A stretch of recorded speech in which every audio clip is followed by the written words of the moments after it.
vamos a ver qué fases tiene Yardi o cómo es su morfología. Su morfología es de trofozoito y de quiste. Este de acá que estamos viendo en la figura es un trofozoito. Este también es un trofozoito, el que está acá. Y este es el quiste. Yardi cuando es trofozoito, mide entre 12 y 15 milimicras. Generalmente el trofozoito tiene la forma de pera, espiriforme, observen ustedes.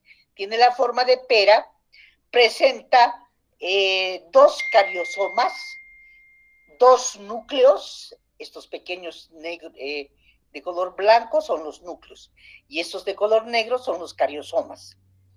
Presenta dos discos succionadores y alrededor tiene un surco paradiscal. Además posee 1, 2, 3, 4 pares de flagelos. 4 pares de flagelos conocidos como blefaroblastos. Uno son blefaroblastos anteriores, posteriores otros, neural y caudal a los lados. Bien, y también muestra cuerpos parabasales. El extremo anterior del trofozoito, como pueden ver ustedes, es ancho y el extremo posterior es delgado. Por eso es que decimos que tiene forma de pera. Su diámetro mayor es de 12 a 15 milimicras y el diámetro menor de 5 a 9 micras. Este del centro es el disco suctorio, conocido también como axonema o axostilo. Los núcleos ovalados ya los han visto, los dos núcleos ovalados, los cuerpos parabasales, las vacuolas que se encuentran en el citoplasma, no se las puede advertir acá, pero están presentes. También tiene un borde y surco paradiscal entre lo que son estos dos discos succionadores y presenta este conducto que ven acá al centro, se llama microtúbulo, y los 4 pares de flagelos y sus localizaciones. Los flagelos también se los llama blefaroblastos y tienen un blefaroblastos anterior, otro posterior, otros neurales y otros caudales. Y este pequeñito que están viendo acá es el quiste. En la forma quística tenemos una doble pared en el núcleo, muy refringente, presenta los 4 núcleos y presenta también los flagelos, el disco suctorio, los cuerpos parabasales, restos que se pueden observar. Y es mucho más pequeño el quiste. Vamos a hablar del quiste. ¿Cómo es el quiste? ¿Qué características?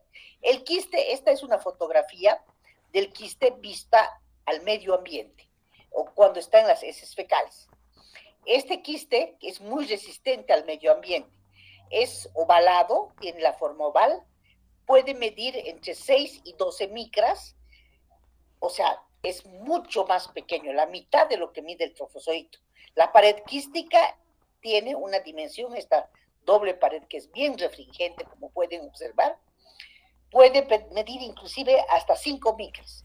El citoplasma tiene o presenta 4 a 8 núcleos, también muestra restos de flagelos, cuerpos parabasales, restos, vacuolas, axonemas y algún pequeño fragmento del disco suctorio o el axonema, que lo hemos visto en el trofozoito. Bien, esta forma quística es la que representa o tiene su hábitat en el duodeno. El quiste es capaz en el duodeno de liberar al trofozoito. Y los trofozoitos son arrastrados por el tránsito intestinal, pueden crecer y fijarse en la pared del intestino del duodeno, allá van a ir a enquistarse o van a pasar o multiplicarse por fisión binaria, extremando cantidades de agua y escasos colesteroles. También podemos, que cuando existen estímulos para cambiar de forma, se vuelven a los trofozoitos a enquistar en el duodeno, en el yeluno y a veces pasan al intestino grueso. Pasan al intestino grueso cuando van a salir en su forma quística y pueden salir con las heces. Es así como quistes, como formas de resistencia que nosotros, los seres humanos, los ingerimos de las defecaciones que no se realizan principalmente en los inodoros, sino en campo abierto.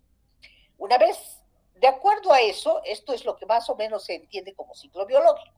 Ahora veremos el ciclo vital que se lleva a cabo a partir del consumo de los quistes que se encuentran en el medio ambiente, que son capaces, en las heces que han salido, que son capaces de contaminar el agua y todos estos alimentos, las frutas, las hortalizas, etcétera, son contaminadas por los quistes. Los quistes que se ingieren con el agua y los alimentos ingresan y son liberados por acción de los jugos gástricos, generalmente 2 por cada quiste que ingresa en el estómago, y llegan a establecerse en el duodeno, y en el yeruno se multiplican por fisión binaria. Una vez que se multiplican por fisión binaria, acá se observan las formas de los trofozoitos, que no son capaces de sobrevivir en el medio ambiente. Por esa razón, se vuelven a enquistar y salen al exterior junto con las heces. ¿No es cierto? Eso lo hemos visto. Acá tenemos toda esa transformación de quiste a trofozoito en el intestino delgado, y los trofozoitos, 2 por cada trofozoito, porque se dividen por fisión binaria. Acá están, vemos los dos, 1, 2, y luego se vuelve, como este no puede resistir, se vuelve a enquistar, ¿no? Eso ya lo sabemos. Bien, ese sería el ciclo vital de Giardia lamblia. Ahora veremos cuál es su patología, cuáles son los daños principales que causan. Generalmente, Giardia lamblia causa mucho problema y malestar, no solamente en los niños, sino que también en los adultos. Dependiendo del número de trofozoitos que ingerimos, cuando no son muchos, no tiene mucha importancia, pero si son cientos, miles o millones, la situación cambia. ¿Por qué? Ellos van a tapizar la pared del duodeno, y entonces se va a presentar uno de sus datos clínicos más importantes, el síndrome de mala absorción. Entonces, los niños no van a crecer, por ejemplo, se van a quedar de talla pequeña y muy flaquitos, porque Giardia se adhiere a la pared intestinal mediante esa estructura de discos suctorios que tiene, que hacen presión negativa y que ejercen, gracias a esos flagelos que poseen para moverse, una fuerza hidrodinámica por esos flagelos ventrales. También están liberando proteínas contráctiles del disco suctorio. Esas proteínas contráctiles en la giardia se conocen como giardinas, actinas, miocinas, tropomiocinas, también se conoce como vinculianes y lectinas. Gracias a que tiene todas esas proteínas contráctiles, también puede tener enzimas, que son de la clase de las sulfatasas, hidrolasas, fosfatasas, y presentan muchas toxinas que son capaces de irritar la pared del intestino, alterar el epitelio intestinal, exfoliar el intestino y causar lisis celular. Por eso hay aumento del índice mitótico, y sobre todo el daño, uno de los peores daños, es que se aplanan las microbiliosidades con las que se tendrían que absorber los nutrientes. Por eso es que los niños, cuando tienen giardias, no pueden llegar a nutrirse como corresponde y presentan el síndrome de mala absorción. Aquí van a ver cómo se forman las microvelocidades. Miren, la irritación aquí en estas fotografías señalan a una manera de crisis catarral. ¿Por qué? Debido a que el daño que provoca la pared del intestino, porque secreta moco, pero por eso se lo hace parecer con el catarro. Queda en la superficie teniendo doble obstrucción de las velocidades. Y esto daña a los enterocitos también, a las células del estómago. Se presenta la mala absorción, el síndrome de mala absorción, la atrofia de las velocidades. Estas velocidades se atrofian. Hay recambio acelerado de enterocitos. Los enterocitos son las células del estómago. Hay alteración de la producción de esas enzimas, de las disacaridasas, las glucoamilasas, las isomaltasas, las altepeasas. Todo eso es el mecanismo de daño que se está produciendo a nivel de los intestinos en este aplanamiento de las velocidades. Ahora bien, también se ha descubierto que generalmente ataca a los anticuerpos, las rompe a las inmunoglobulinas o anticuerpos a nivel de la bisagra. Los trofozoitos son capaces de competir, miren, son miles, están tapizando los intestinos. Entonces, compiten por las sales biliares a los niños, les quitan el colesterol, les quitan los fosfolípidos, les quitan los aminoácidos, les quitan los nucleótidos, el aspartato, la alanina y los micronutrientes.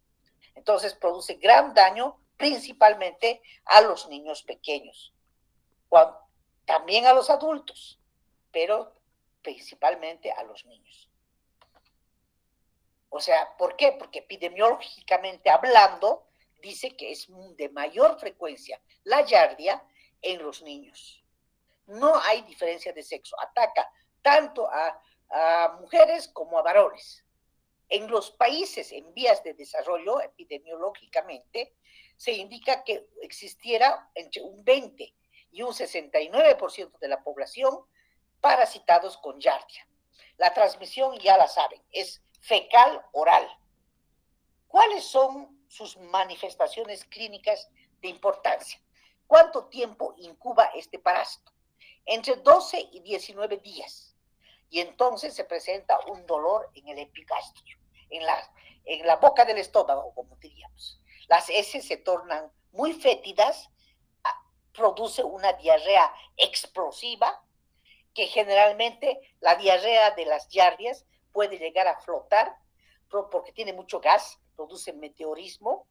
También en los niños produce náuseas, en los adultos igual, muchas flatulencias y los niños dejan de comer.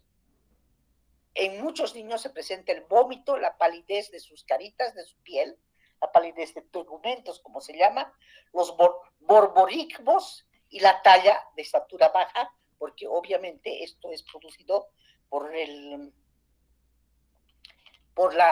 síndrome de mala absorción que tiene el niño. Bien. Ahora, cuando eso en una manifestación clínica aguda, en una manifestación o forma crónica, podemos decir que hay mucho dolor abdominal que se exacerba cuando se ingieren los alimentos, o sea, aumenta con la ingestión de los alimentos. Y entonces se presenta meteorismo, distensión abdominal, flatulencia fétida, las evacuaciones son blandas y fétidas, muchas veces hay pocas ganas de comer, astenia o nada de ganas de comer, adinamia, el individuo no se puede ni mover, hay pérdida de peso y la talla o la estatura se convierte en baja. Entonces, eso en la forma crónica, porque puede pasar a la cronicidad. ¿Cómo se diagnostican las giardias? Las giardias, generalmente, la excreción de quistes no es permanente. Se diagnostican con coproparasitológicos. Y como no es constante, por eso se recomienda a veces realizar un coproparasitológico de concentración, con el método de concentración. En el método de concentración o en el coproparasitológico directo, se puede observar la presencia de los trofozoitos o de los quistes, ambos, sobre todo cuando los exámenes están frescos, entre 3 y 5 horas como máximo. También con coproparasitoscópicos de concentración se observan los quistes, no los trofozoitos. El ADN de giardia en materia fecal también puede ser realizado, también los ELISA con coproantígenos, también el estudio de contenido duodenal, y existe algunos métodos novedosos como la cápsula de Biel y el sondeo duodenal. ¿En qué consiste la cápsula de Biel? Aquí estamos observando. Es una cápsula en cuyo interior se encuentra enrollado un hilo. Un hilo. Esta cápsula es deglutida, o sea, nosotros tragamos esta cápsula y consiste en la técnica más o menos en colocar en la boca del paciente la cápsula de Biel pero se deja un pedacito de hilo pegado al maxilar con un esparadrapo, así como están observando. Se pega así con un esparadrapo y obviamente el paciente tiene que tragar, deglutir la cápsula. Y luego se extrae, la cápsula es de gelatina, o sea, no corre ningún riesgo el paciente. Es un poco engorroso el método, pero lo único que tenemos que hacer es, tiene que estar con la cápsula por lo menos 45 minutos y obviamente luego se extrae el hilo, se va jalando el hilo y el hilo es el que se lo coloca sobre un portaobjetos con solución salina fisiológica, con solución de Lugol, tal cual como realizamos un copro parasitológico. Bien, así es la cápsula de piel. También hay sondeos duodenales que se pueden llegar a hacer cuando no se cuenta con muestras frescas. Bien, el tratamiento es tal cual como para las amebas. Se utiliza la furazolidona, la nifurcida, la nitrofurantoína o nifurosaxida, los tinidazoles, el metronidazol, el secnidazol, el albendazol, el mebendazol.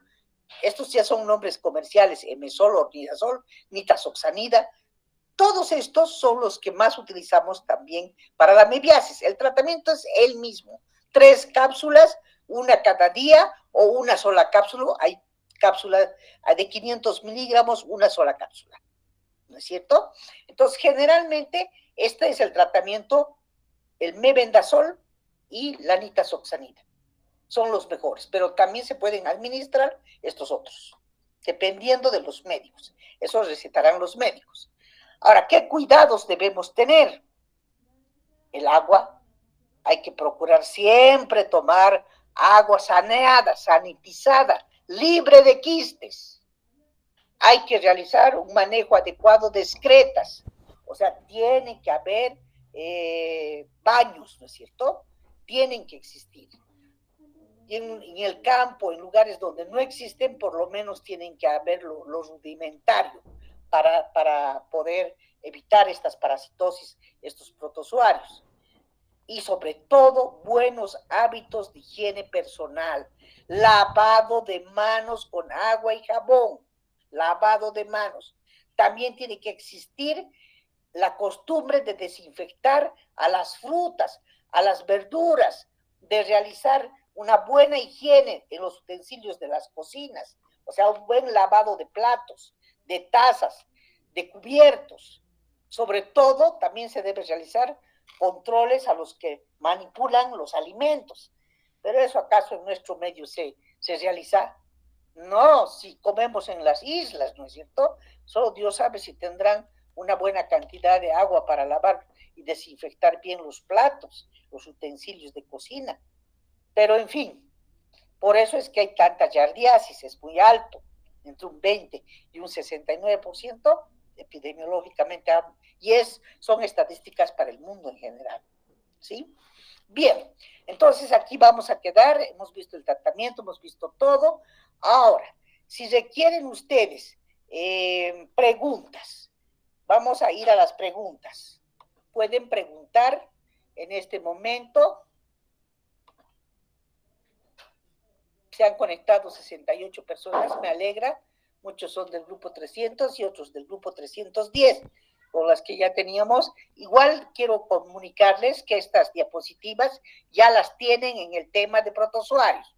O sea, ya están subidas. O sea, que las pueden estudiar y pasar la voz a los compañeros que no se han podido conectar. Tal vez, aunque las clases estaban suspendidas desde las 4:30 de la tarde el día de hoy, por el Día del Trabajador, que es mañana, ¿no es cierto? Bien, había ese anuncio.